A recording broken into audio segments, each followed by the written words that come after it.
आवाज आपकी, खबर हमारी। आप देख रहे हैं न्यूज 24 उल्लासनगर। एक सप्ताह पहले सुबह उल्लासनगर के पूर्व नगर सेवक महादेव सोनावने को दिल का तीव्र दौरा पड़ा। एंजियोग्राफी में उनके हृदय में लगभग 99% लंबी रक्त की गांठ पाई गई। ऐसी स्थिति में उन्हें मौत के मुंह में छोड़ने के बजाय डॉक्टरों ने तत्काल ऑपरेशन थिएटर में ले जाकर सफल हृदय सर्जरी की और मात्र 7 दिनों में उन्हें चलने फिरने लायक बना दिया। इस चिकित्सा चमत्कार के लिए मैक्स लाइफ अस्पताल के डॉक्टरों की सभी जगह प्रशंसा हो रही है। महादेव सोनावने उल्लासनगर कैंप 3 के सम्राट अशोक नगर में रहते हैं। उन्होंने 40 साल पहले रमाबाई अंबेडकर विद्यालय शुरू किया और शिक्षा क्षेत्र में शिक्षा का दीप जलाया। 70 वर्षीय महादेव सोनावने आज भी स्कूल के कार्यक्रमों में सक्रिय रहते हैं। 20 जुलाई की सुबह उन्हें दिल का दौरा पड़ा। समाज सेवक शिवाजी रगड़े ने उन्हें तुरंत साई क्रिटिकेयर अस्पताल में भर्ती कराया। हालत गंभीर होने के कारण शिवाजी रगड़े ने मैक्स लाइफ अस्पताल के डॉक्टरों से संपर्क किया। उन्होंने सोनावने को तुरंत भर्ती कर लिया। डॉक्टर नितिन रेड्डी ने तुरंत एंजियोग्राफी की। इसमें पाया गया कि हृदय की मुख्य रक्तवाहिका में 99% ब्लॉकेज था। उन्होंने थॉम्रो सक्शन प्रक्रिया से सर्जरी कर प्राण बचाने की सलाह दी। डॉक्टर नितिन रेड्डी और उनकी टीम ने 4 घंटे तक थॉम्रोस्टर यंत्र का उपयोग कर रक्त की गांठ निकाली। सर्जरी के बाद 3 दिन आईसीयू में रखकर स्वास्थ्य स्थिर होने पर सोनावने को सामान्य वार्ड में शिफ्ट किया गया।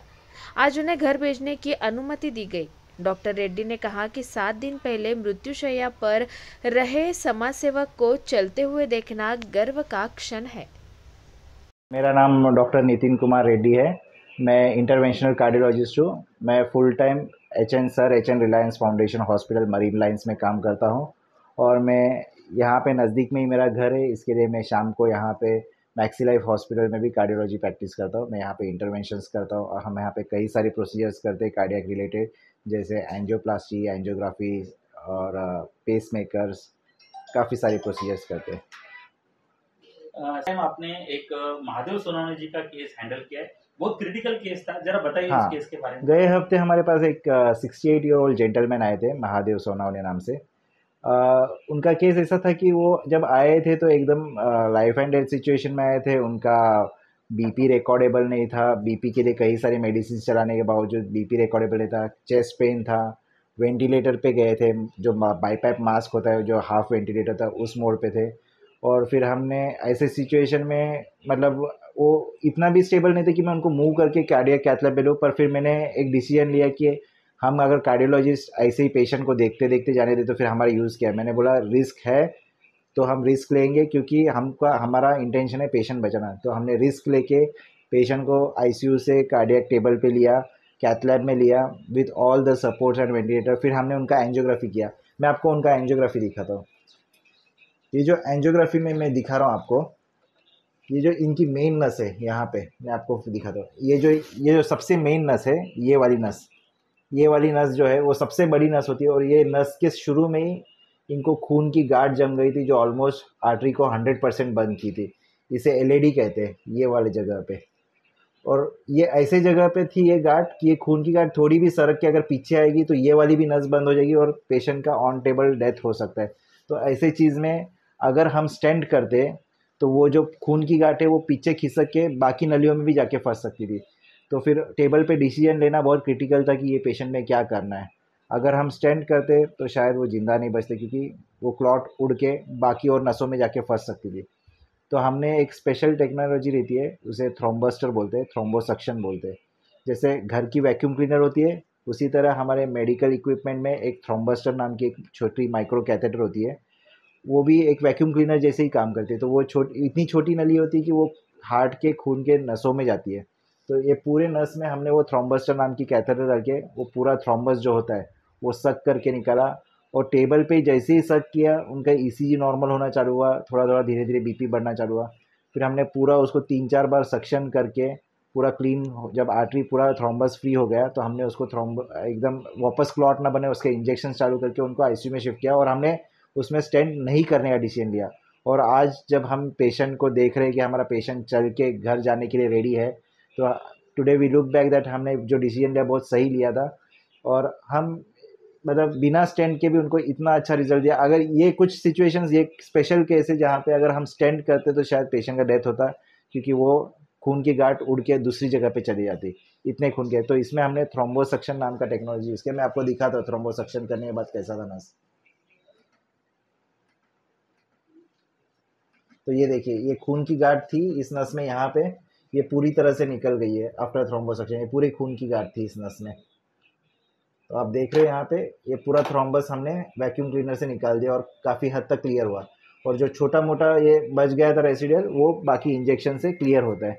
तो इस तरह से हमने ये पेशेंट को ट्रीट किया, और आज ये पेशेंट करीबन 5 प्रकार के इंजेक्शन्स पे थे जिससे उनका बीपी सपोर्ट होता। सभी इंजेक्शन्स भी बंद हुए, वो वेंटिलेटर से भी बाहर निकले, आज आईसीयू से वार्ड में शिफ्ट हुए, और हम 1-2 दिन में उनको डिस्चार्ज करने वाले। आज वार्ड में चल रहे फिर रहे, खुद से बाथरूम जा रहे, सब काम अपना खुद से कर रहे।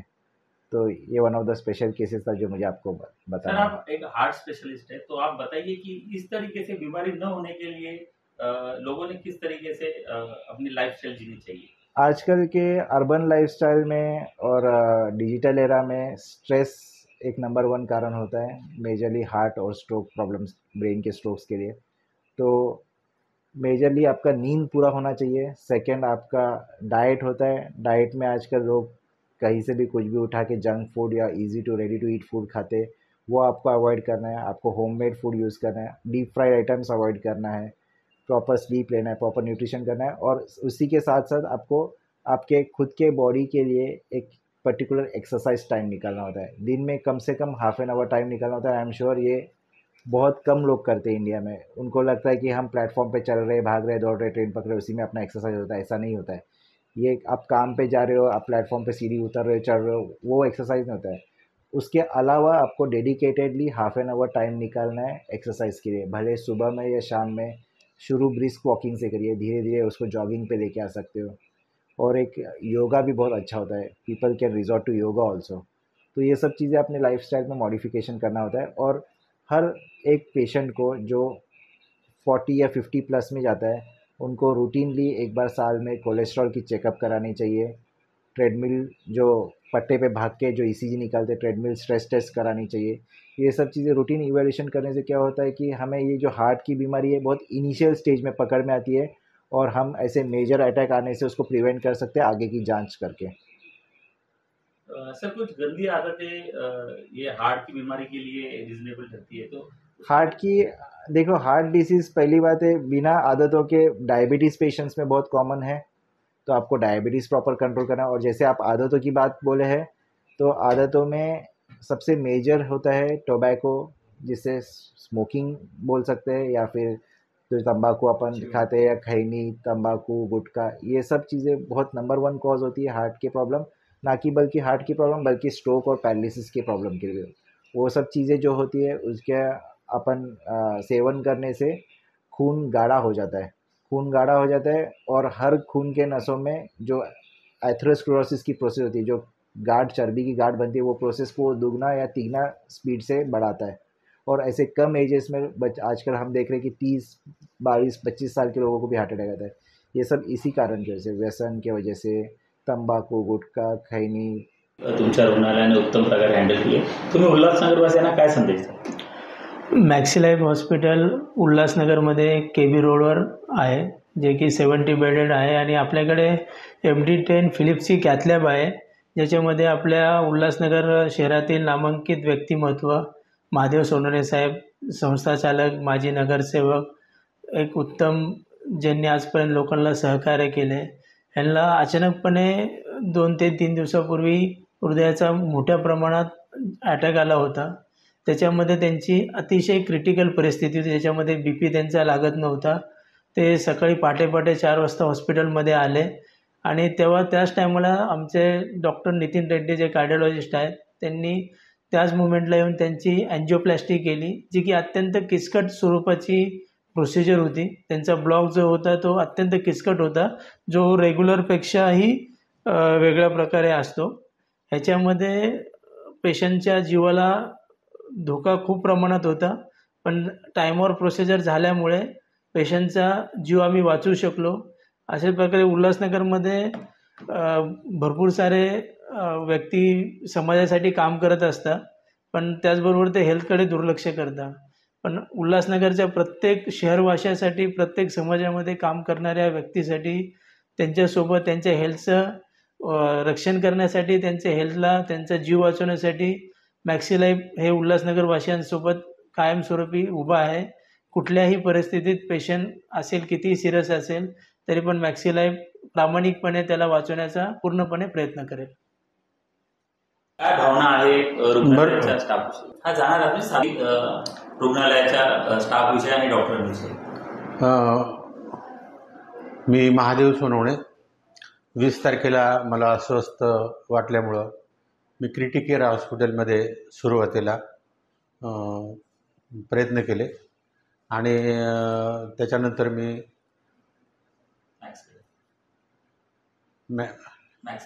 मॅक्स लाईफमध्ये आमचे सहकारी विशेषतः शिवाजी रगडे यांनी या ठिकाणी आणून बेडची वगैरे व्यवस्था केली.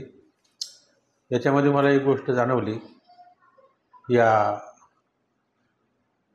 हॉस्पिटलमध्ये की या ठिकाणचा जो मेडिकल स्टाफ आहे, या ठिकाणचे जे नर्सेस आहेत, त्यांच्याकडे आलेल्या पेशंटला त्या अतिशय आपलेपणाने आणि पेशंट आपलासा समजून तो लवकरात लवकर बरा कसा होईल याच्याकडे त्यांचं जाणीवपूर्वक लक्ष असतं.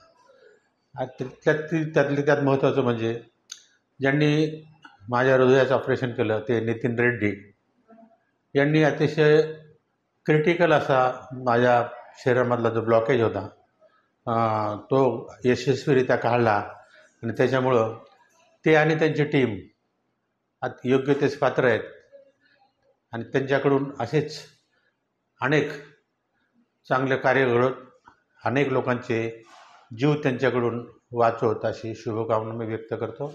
आणि हॉस्पिटलचे जे इन्चार्ज आहेत गुप्ता साहेब त्यांचे मी विशेष आभार मानतो.